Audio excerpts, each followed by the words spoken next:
This is Brother Dan Bartlett with the Maine Freemasons newsletter from March 2025. Perish the thoughts before they perish you.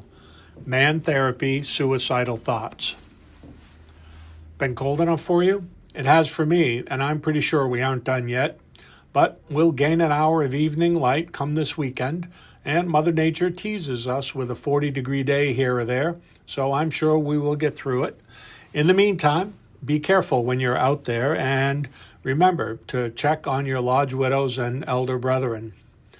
From Maine Rainbow, Mum Redmond recently sent along a wonderful poem that appeared in the Maine Mason magazine in the fall of 1991.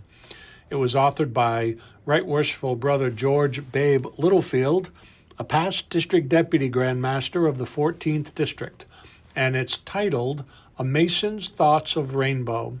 While it is much too long to reproduce here, the last few verses really speak to how we should feel about our rainbow girls. Rainbow girls, I'm so proud of you and the things for which you stand, the honesty, morality, and always a helping hand. So if you see me sitting here on the side and I'm looking proud and smug, I have a very good reason.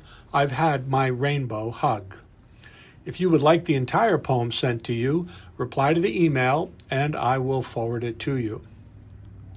From the Grand Lodge office, Lodge histories were due March 1st, but regardless, please send them in. Email them to grandlodge@mainemason.org.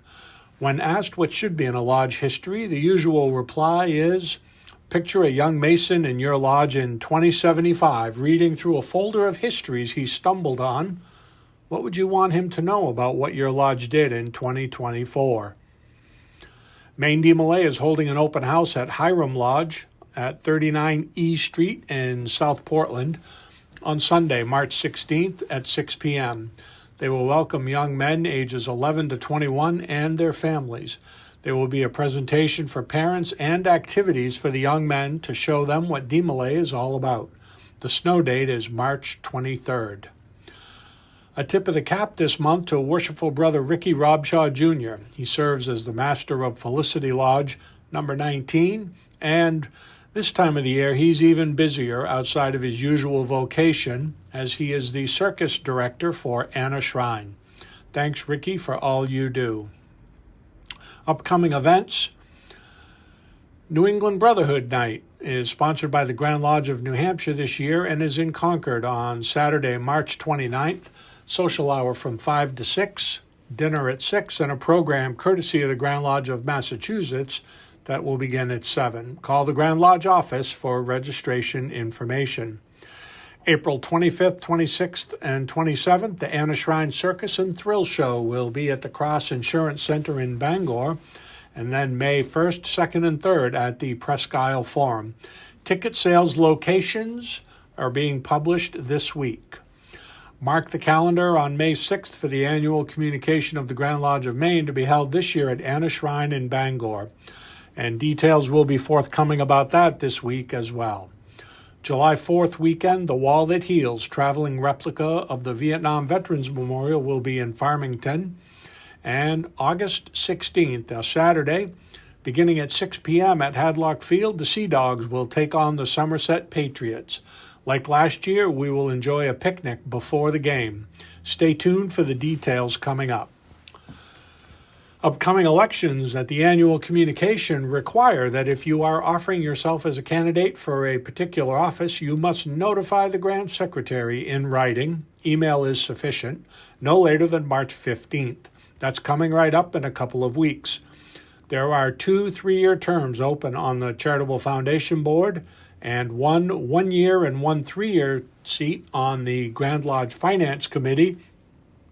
And we will also elect a Grand Secretary, Grand Treasurer, Junior and Senior Grand Wardens. And a note of sorrow. Brother Bob Lobley of Orrington traveled to the Celestial Lodge above last week.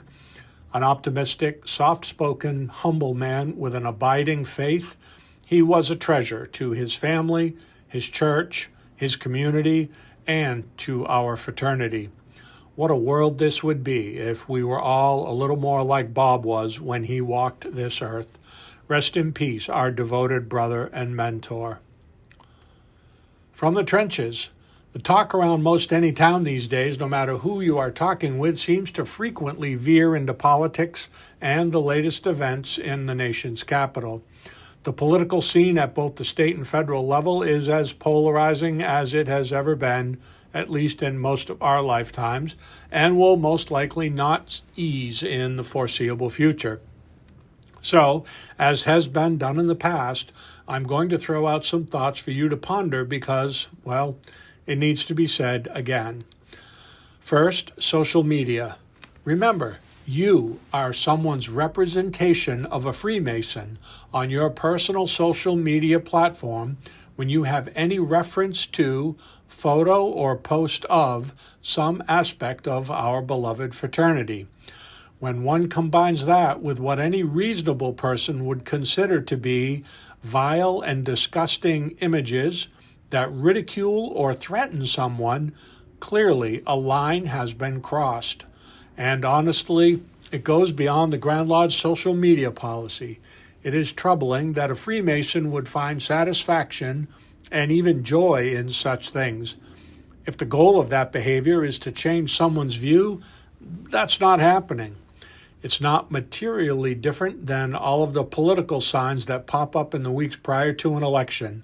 My wife comments every year that nobody uses political signs on a lawn to decide how to vote.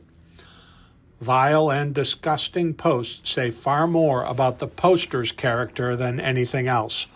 I shudder to think that we have brethren who might be proud of such social media presences. If you have those kinds of posts on your social media page, just stop it and don't do it anymore. You certainly aren't impressing anyone or being true to your obligation as a Freemason. If you want to support your state or federally elected official, please go ahead and support them, but not by denigrating others on the opposite side of the spectrum.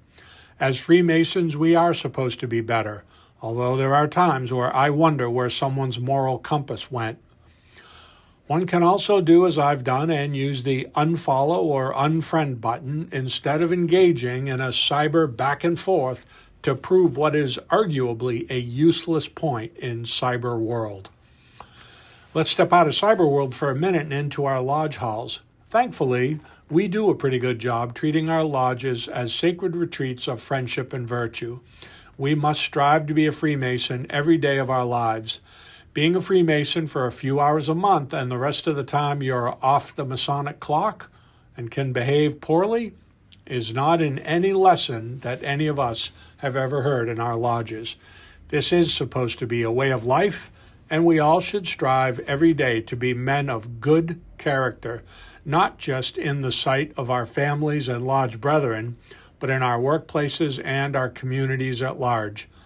This has never been more important than it is in the world today. Honor, respect, civility, integrity should be among the words that describe how we all strive to live by, despite the negative rhetoric we are bombarded with on a daily basis. Be respectful to all. Take the high road every day. Getting down in the mud, it will still get you dirty, even if you think you're right. Be the beacon for good in your community, your lodge, and in the cyber world. From the Maine Masonic Charitable Foundation, matching grants. With just under 13,000 Maine Masons, one might think the foundation trustees are bombarded with questions when they attend Masonic functions. Would you be surprised to learn that this is not the case? However, since April 2023, many of you may not be surprised to learn that the most frequently asked question is, when will the lodges get their $2 for a $1 match? The answer? It depends on a few factors. The most important 4 factors are, 1, how much the trustees estimate will be needed annually to provide relief for Maine Masons and their families in need. The relief provided this year is expected to be $160,000 higher than last year. Total relief for this fiscal year, which will end at the end of this month, will be approximately $364,000. This is the Foundation's #1 priority. Therefore, all other philanthropic awards, including matching grants, are secondary to providing relief. #2, the market value of the Foundation's investment portfolio. Every foundation establishes a spending policy. The trustees of this foundation established a policy that allows for between 3 to 5% of net assets. Technically, it's the 5-year trailing average of net assets measured on December 31st. This is consistent with that of other responsible nonprofits. #3, total donations received annually. Historically, roughly 90% of donations received by the Foundation are from Masons, relative of Masons, or Masonic lodges. Less than 6% of Maine Masons actually donate to the Foundation. #4, how many lodges will participate in the matching grant program and how many will use the maximum allowed? The last year the Foundation offered a 2-for-1 match, the Foundation awarded just over $600,000 in matching grants. The Foundation is forecasting it will award roughly $400,000 in matching grants this year. That's a difference of $200,000.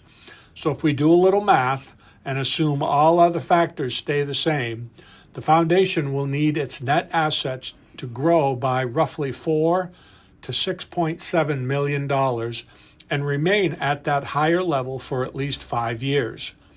So how does the Foundation get back to providing the lodges with a $2 for $1 match? 1, we wait for the market value of the portfolio to reach and stay at $34 to $37 million. Or 2, we increase fundraising from inside and outside the fraternity. The Foundation trustees, when presented with this dilemma, chose action over inaction. This is one of the primary reasons the trustees approved the Legacy EHR Park project. This project provides the Foundation with a way to solicit donations from not only inside, but more importantly, outside of the fraternity. Learn more about this project at mainemcf.org or call the executive director. Be a part of this legacy. Don't be shy about it either. Tell everyone you know what we are doing in Holden. And last, but certainly not least, remember, we are all part of something much bigger than ourselves. We are Freemasons. Live honorably every day. Take care of yourselves. Take care of each other. And be proud of your membership in this great organization of good and civil men.